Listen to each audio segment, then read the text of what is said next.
នៅក្នុងនេះមុនហើយបញ្ចេញមកបានចេញមកទៅជា physical reality យើងមាន through creation ការបង្កើតឡើងពីរដង first creation គឺ in the mind and then the second creation is the physical creation ដំបូងបំផុតយើងបង្កើតនៅក្នុងនេះរួចហើយបានយើងចម្លងចេញពីក្នុងនេះមកចេញមកខាងក្រៅដូច្នេះហើយទាមទារបងប្អូនអរគ្នាត្រូវគ្រប់គ្នាត្រូវតែមាននៅក្នុងនេះមុនរួចហើយបានរកវិធីសាស្ត្រដើម្បីចេញមកខាងក្រៅមានបងប្អូនមួយចំនួនថាខ្ញុំចង់បើកអាជីវកម្មមួយខ្លួនឯងប៉ុន្តែខ្ញុំអត់លុយខ្ញុំប្រែតែនាំប្រាប់គាត់ថាបងប្អូនចង់បើកអាជីវកម្មខ្លួនឯងចង់ធ្វើអីពិតប្រាកដបងប្អូនសរសេរ plan ហ្នឹងចម្លងចេញពីក្នុងនេះចូលមករឿងលុយកាក់បងប្អូននឹងរកបានតាមក្រោយខ្ញុំធានាតែម្ដង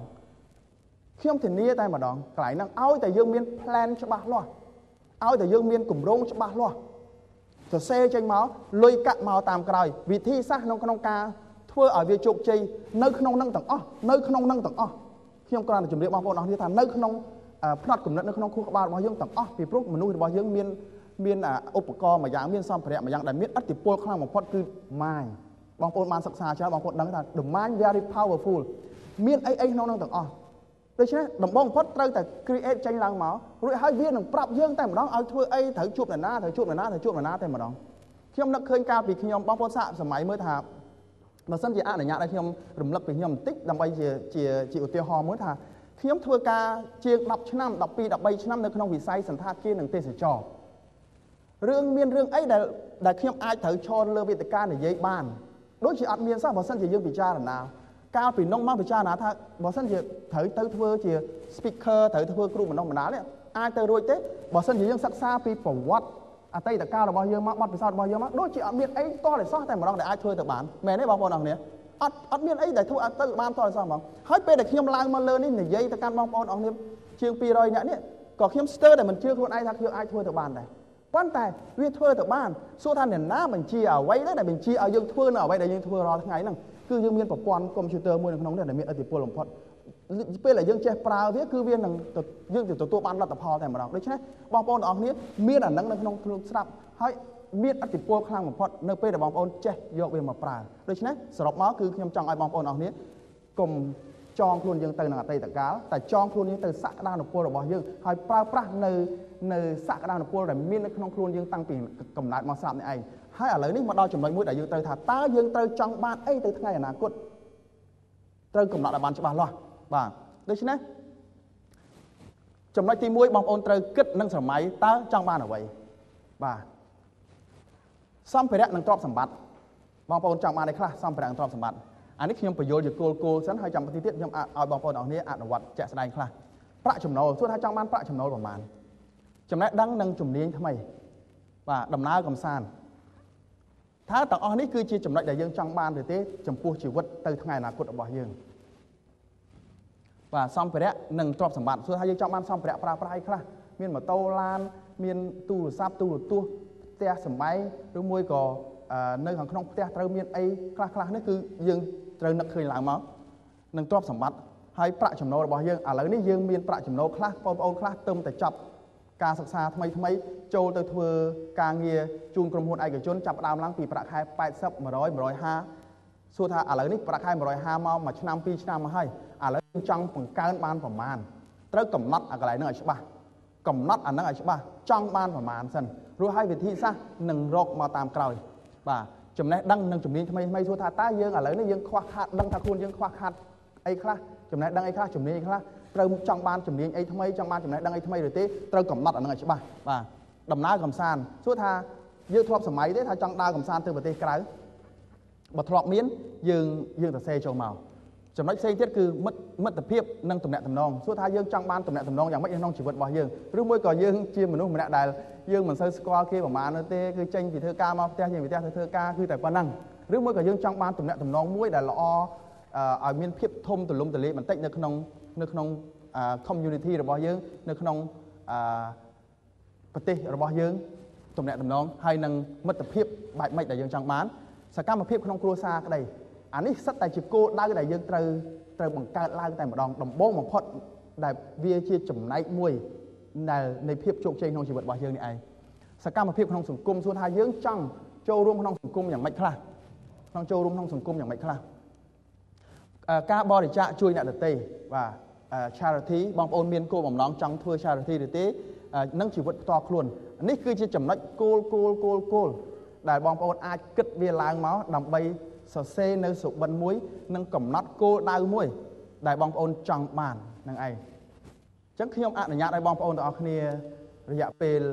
2នាទីបងប្អូនបើកទំព័រថ្មីមកបងប្អូនសាកបដែតអារម្មណ៍ដោយគុំគិតពីអ្វីទាំងអស់បដែតអារម្មណ៍របស់យើងគិតអំពីជីវិតរបស់យើងទៅថ្ងៃអនាគតនេះចង់បានអ្វីយើងកំពុងស្ថិតនៅក្នុងចំណុចទី1គន្លឹះទី1ដែលជាគន្លឹះសំខាន់បំផុតគឺការកំណត់នៅសុបិននិងគោលដៅរបស់យើងបងប្អូននៅជាមួយខ្ញុំទេបាទបងប្អូនអូខេអញ្ចឹងបងប្អូនបើកសៀវភៅមកបងប្អូនសរសេរថាគោលដៅរបស់ខ្ញុំ my ឬមួយក៏ my dream list បាទ my dream list សរសេរមកហើយបងប្អូនរកគិតមើលទៅតាមចំណុចទាំងឡាយដែលខ្ញុំលើកជូនបងប្អូនអំបញ្ញមិញនេះហើយសរសេរមកឲ្យបាន4 10ចំណុចក៏បានដែរយ៉ាងហោចក៏បងប្អូនបាននឹកឃើញថាយើងចង់ធ្វើនេះចង់បាននេះចង់ទិញនេះចង់ទៅនេះចង់មាននេះសរសេរចុះមកបាទពីព្រោះវានៅក្នុងនេះតែមួយមុខមិនគ្រប់គ្រាន់នោះទេតោះតែយើងចម្លងវាចូលមកក្នុងសៀវភៅយើងតែម្ដង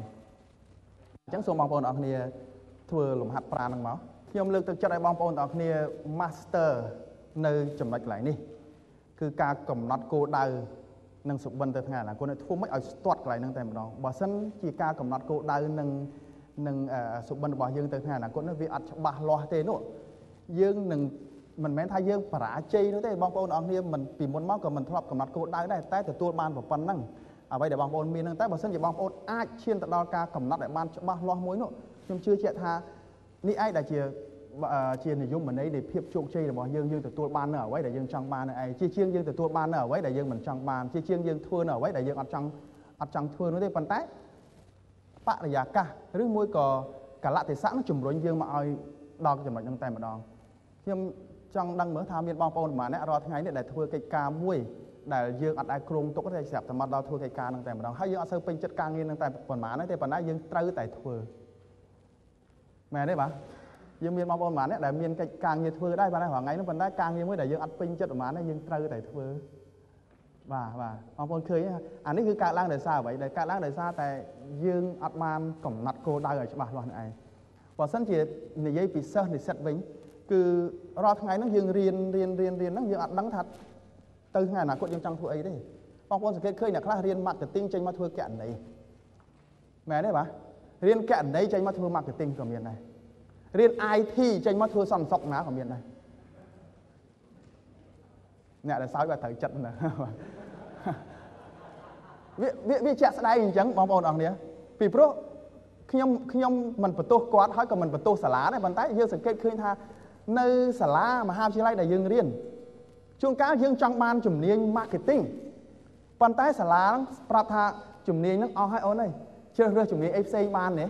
មែនទេបាទបងប្អូនយើងចង់បានផ្នែកខាងគ្រប់គ្រងគេថាគ្រប់គ្រងវគ្គហ្នឹងអត់មានទេអូនតើចាំ2ឆ្នាំ3ឆ្នាំទៀតអូនអាចជ្រើសរើស marketing បានទេរៀន marketing សិនទៅបានទេអញ្ចឹងយើងធ្វើអ្វីទៅតាមអ្វីដែលគេប្រាប់ថាយើងឲ្យយើងធ្វើអានេះដែលវាប៉ះពាល់ទៅអនាគតរបស់យើងតែម្ដង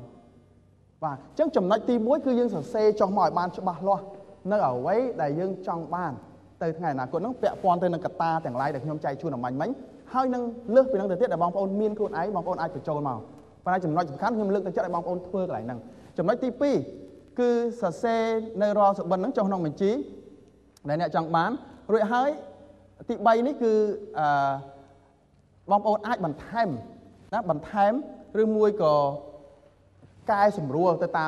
មក្រោយបងប្អូនមានមកម្លិះ10 20ចំណុចអញ្ចឹងមកប៉ុន្តែថ្ងៃក្រោយទៅនេះអាចមានអារម្មណ៍ថាអានេះដូចជាជោគជ័យហើយយើងលុបវាចេញអានេះដូចជាឥឡូវឡើងចង់បានហើយកែទៅអីផ្សេងអញ្ចឹងយើង keep on